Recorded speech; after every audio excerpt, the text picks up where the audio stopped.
Terima kasih banyak Ustadz Maulana. Nah sekarang kita mau lanjut lagi nih ya. Kita ini ada coba. Biasanya yang namanya manusia ini kalau misalnya kita ini pasti yang namanya pernah punya cita-cita. Ya, kita anggap cita-cita ini dengan angan-angan.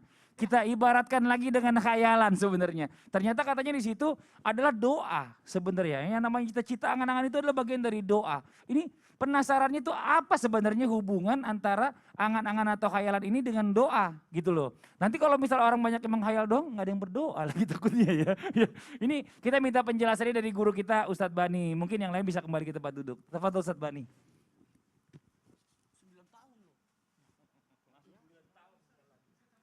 Silakan Ustadz Bani. Bismillahirrahmanirrahim. Alhamdulillah wassalatu wassalamu ala Rasulillah wa ala alihi wa ashabihi wa mawala.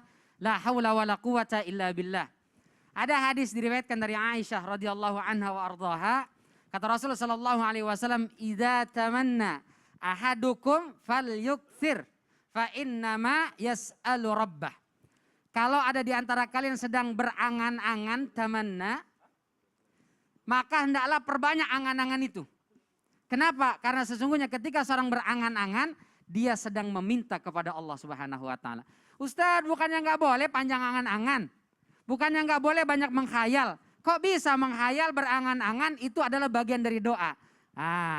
Yang angan-angan yang mana dulu? Dalam bahasa Arab itu berangan-angan dan berkhayal itu berbeda.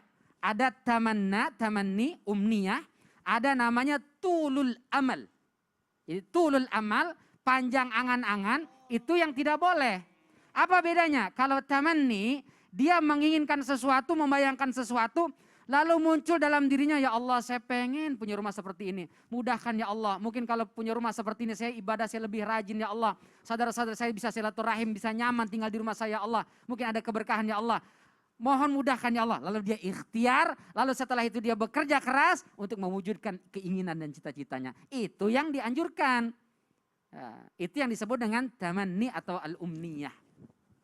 Sementara kalau ngelamun, kaum rebahan atau selonjoran, kaum mager, malas gerak. Kamu gak kerja? Tenang aja mah, nanti aku akan punya hotel berbintang 7. Pusing kepalamu. Iya, kalau aku pun pusing bintang 7. Jadi itu yang gak boleh. Itu namanya tulul amal. Kata Rasulullah, memang hadisnya dhaif. Inna akhwafu ma akhafu ala ummati. Yang aku khawatirkan dan takutkan dari umatku, kata Rasulullah ada 2. Apa itu? Yang pertama ittiba'ul hawa. Memperturutkan hawa nafsu, memperturutkan egonya dia. Tidak mau taat kepada Allah Subhanahu wa taala. Dan yang kedua tulul amal, yaitu dia panjang angan-angan. Maksud panjang angan-angan di sini adalah dia menghayalkan sesuatu halu istilahnya sana ya. Di luar kemampuan, halusinasi aja. Ya, bukan hanya di luar kemampuan, dan dia tidak mau berusaha, tidak mau berikhtiar. Sehingga itu yang dicela oleh Rasulullah Sallallahu Alaihi Wasallam dan dikhawatirkan terjadi pada umat ini. Kata Imam Ghazali dalam kitab Ihya, 2 sebab kenapa orang itu panjang angan-angan atau tulul amal tadi. Yang pertama al-jahlu, karena dia bodoh. Auzubillah min dzalik. Dia nggak ngerti, dia nggak tahu bahwa untuk mendapat ini harus ada kerja keras. Untuk mendapatkan ini dia harus banting tulang, peras keringat, dia harus berkorban, dia harus dekati Allah. Nggak bisa, saya pengen itu kok nggak dapat ya. Ente kerjanya bagaimana? Kok bisa ya Ustadz Maulana seperti itu? Lihat tidurnya beliau seperti apa? Bagaimana zikirnya beliau? Jangan lihat enaknya saja beliau. Saya pengen deh kayak Mas Fadli kemana-mana ikutin kamera. Ikutin kamera apa enggak ya? Ya, kamera ngikutin saya. Ngikutin. Saya ngikutin kamera biar dapat masuk gambar. Enak jadi Mas Fadli terkenal. Sekali posting di IG, ratusan ribuan orang kemudian like. Saya kok posting berkali-kali nggak ada yang like ini ya. Kita nggak tahu bagaimana perjuangan beliau. Di Islam itu indah aja beliau jadi santri teladan. 9 tahun. 9 tahun loh. Masya Allah. Hafal semua yang disampaikan oleh guru-guru kita. Perjuangannya panjang. Maka mereka yang tahu-tahu pengen enaknya saja, kata Imam Al-Ghazali, al-jahl, bodoh. Yang kedua, hubbud dunia. Terlalu cinta terhadap dunia. Nah, ini bahaya. Itu kata Rasulullah SAW, penyakit yang bahaya adalah al-wahan. Apa itu al-wahan? Secara bahasa, wahan itu artinya lemah.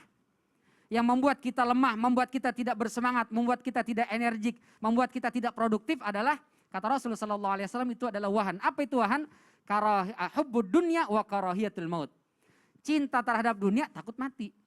Dan itu sepakat itu. Orang kalau cinta dunia pasti takut mati. Kenapa kau tidak mau mati? Berjuang di jalan Allah.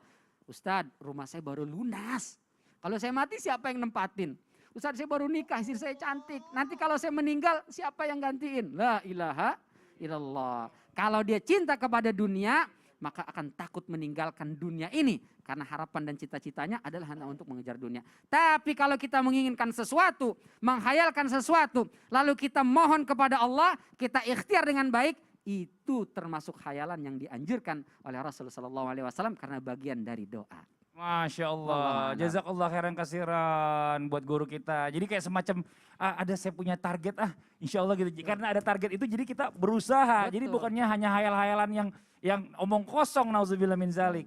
Memang gampang dapat bunga 2. Wah, perjuangannya sudah luar biasa. Iya. Tapi gini Pak Ustadz semuanya ya, guru-guru kita, jamaah yang di rumah masih banyak juga pertanyaan yang masuk yang nanti pengen juga dijawab sama guru-guru kita nih. Jadi buat guru-guru siap-siap, buat jamaah yang ada di rumah jangan kemana-mana. Setelah ini saya akan kembali lagi melanjutkan membacakan yang ada di sosial media Islam itu Indah. Dan juga insya Allah kita berdoa bersama ya insya Allah ya. Dan buat jamaah yang ada di rumah jangan kemana-mana, kita segera kembali lagi tetap di Islam itu Indah. Jamaah, oh jamaah. Alhamdulillah.